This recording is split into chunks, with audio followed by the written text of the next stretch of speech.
নমস্কার বন্ধুরা, আমি সুমি। আজ আমি আপনাদের কাছে আমার জীবনের এমন একটি গোপন অধ্যায় শেয়ার করতে যাচ্ছি, যা শুনলে হয়তো আপনারা আমাকে ঘৃণা করবেন, অথবা কেউ কেউ হয়তো আমার বুকের ভেতর জমে থাকা দীর্ঘশ্বাসে রাজ পাবেন। এই গল্পটি কোনো কাল্পনিক উপান নয়। এটি একটি সাধারণ পরিবারের চার দেয়ালের মাঝে ঘুটে যাওয়া এক নিষিদ্ধ সম্পর্কের গল্প।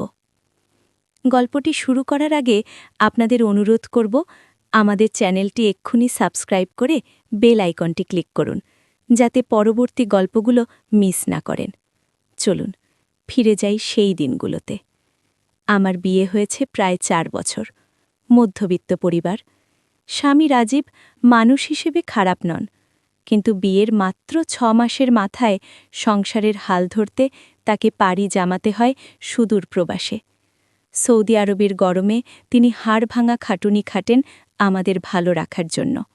আর আমি পড়ে থাকি দেশে, শ্বশুর শাশুড়ি আর এক দেবরের সাথে। আমার দেবর দাকিব রাজীবের ছোট ভাই। বয়সে আমার চেয়ে মাত্র 2 বছরের ছোট। ভার্সিটিতে পড়ে। রাজীব যখন বিদেশ যায় তখন রাকিব বেশ ছোটখাটো ছিল, কিন্তু এই 3 বছরে ছেলেটা লম্বায় চওড়ায় বেশ পুরুষালী হয়ে উঠেছে। গায়ের রং শ্যামলা হলেও চেহারায় একটা মায়া আছে। আমি ওকে নিজের ছোট ভাইয়ের মতো দেখতাম, কিন্তু সব দেখা কি আর সবসময় এক থাকে? রাজীব দেশে না থাকায় আমার দিনগুলো কাটত প্রচণ্ড একাকিত্বে। ফোনে কথা হতো, কিন্তু নেটওয়ার্কের সমস্যা আর সময়ের অভাবে সেই কথা বলায় প্রাণের টান ছিল না। সে শুধু সংসারের খরচ, বাবা মায়ের ওষুধ আর ভবিষ্যতের প্ল্যান নিয়ে কথা বলত। আমার যে একটা মন আছে, আমার শরীরেরও যে কিছু দাবি আছে, সেটা হয়তো সে বুঝেও বুঝত না। কিংবা প্রবাস জীবন তাকে এতটাই যান্ত্রিক করে দিয়েছিল যে রোম্যান্স তার কাছে বিলাসিতা মনে হতো।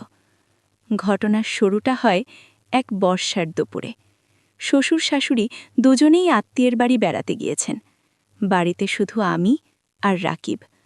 বাইরে অঝোরে বৃষ্টি পড়ছে, লোডশেডিংও চলছে সকাল থেকেই। ঘরটা বেশ অন্ধকার। আমি রান্নাঘরে খিচুড়ি রান্না করছিলাম।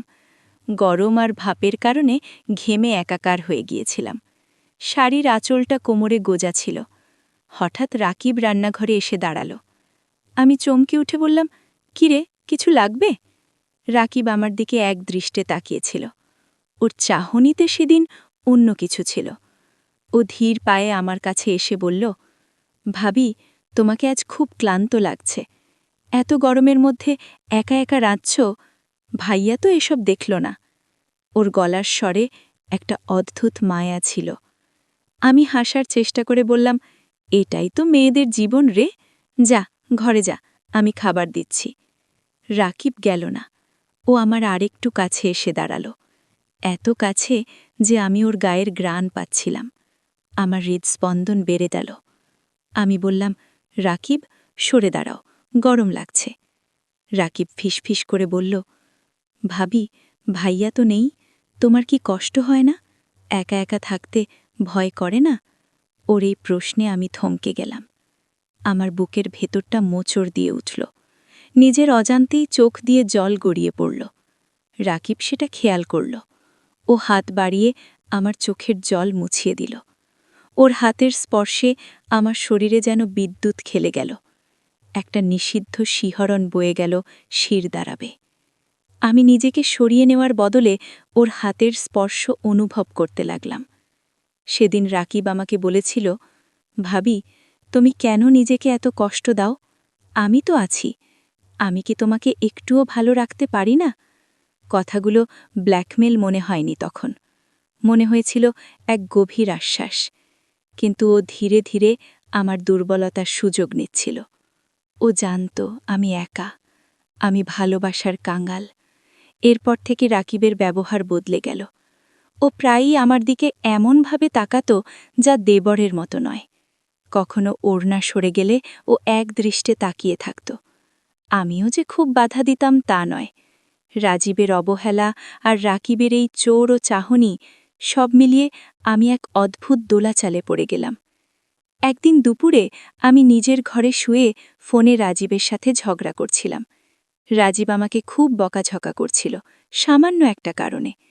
আমি কেঁদে ফোন কেটে দিলাম। বিছানায় উপুর হয়ে কাঁদছি। তখন রাকিব ঘরে আসলো। ও দরজাটা আলতো করে চাপিয়ে দিল। বিছানার পাশে বসে ও আমার মাথায় হাত রাখল। বলল, ভাবি, ভাইয়া তোমাকে বোঝে না। তুমি হীরের টুকরো, আর ভাইয়া তোমাকে মাটির দরে অবহেলা করছে। আমি উঠে বসলাম। আমার চুলগুলো এলোমেলো, চোখের কাজল লেপটে গেছে। রাকিব আমার দিকে তাকিয়ে বলল, তুমি কাঁদলে আমার খুব কষ্ট হয় ভাবি। ইচ্ছে করে তোমাকে বুকের ভেতর লুকিয়ে রাখি। কথাটা শুনে আমি তাকালাম ওর দিকে। ওর চোখে এক আদিম আকাঙ্ক্ষা। ও আমার হাতটা ধরল। আমি হাত ছাড়াতে গেলাম, কিন্তু পারলাম না। শরীরে যেন শক্তি নেই। রাকিব আমার হাতটা নিজের বুকে চেপে ধরল। আমি ওর হৃৎস্পন্দন অনুভব করছিলাম, ধপধপ করছে। রাকিব বলল, ভাবি, আমি তোমাকে সুখী করতে চাই। ভাইয়া যেটা পারছে না সেটা আমি পারব। আমাকে শুধু একটা সুযোগ দাও। আমি বললাম, রাকিব, এটা পাপ, তুই আমার দেবর। রাকিব আমার কানের কাছে মুখ এনে ফিসফিস করে বলল, পাপ পুণ্য জানি না ভাবি। আমি শুধু জানি তোমার ওই শরীরটা তৃষ্ণার্ত, আর আমার মনটা তোমায় চায়। কেউ জানবে না এই 4 দেওয়ালের কথা, 4 দেওয়ালেই থাকবে। ওর গরম নিঃশ্বাস আমার ঘাড়ে পড়ছিল। আমার শরীরের সমস্ত প্রতিরোধ ভেঙে পড়ছিল। আমি নিজেকে সামলাতে পারছিলাম না। ও যখন আমার কোমরে হাত রাখল, আমার মনে হল আমি অবশ হয়ে যাচ্ছি। ওর স্পর্শে আমার শরীরের সুপ্ত আগ্নেয়গিরিটা যেন জেগে উঠল। আমি চোখ বন্ধ করে ফেললাম। রাকিব আমাকে কাছে টেনে নিল। ওর শরীরের দিকে তাকিয়ে থাকার সময় আমার শরীরে কি যেন এক উত্তেজনার সৃষ্টি হল। আমি নিজের উপর আয়ত্ত হারিয়ে ওর কাঁধে হাত দিয়ে ওকে আমার শরীরের সাথে চেপে ধরলাম। তারপরও পাগলের মতো আমাকে আদর করতে শুরু করল। আমার গলায় মুখ ডুবিয়ে দিল। আমার মনে হল আমি যেন এতদিনের জমানো তৃষ্ণা মেটাচ্ছি। ওর প্রতিটি স্পর্শে আমি কেঁপে উঠছিলাম, আর মুখ দিয়ে অস্ফুট গোঙানির শব্দ বেরিয়ে আসছিল। সেদিন দুপুরে আমরা সমস্ত সীমা লঙ্ঘন করেছিলাম।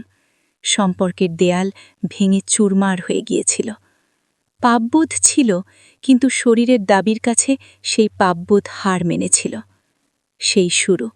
এরপর থেকে সুযোগ পেলেই আমরা এক হতাম, কখনো দুপুরে, কখনো গভীর রাতে, যখন সবাই ঘুমিয়ে পড়ত।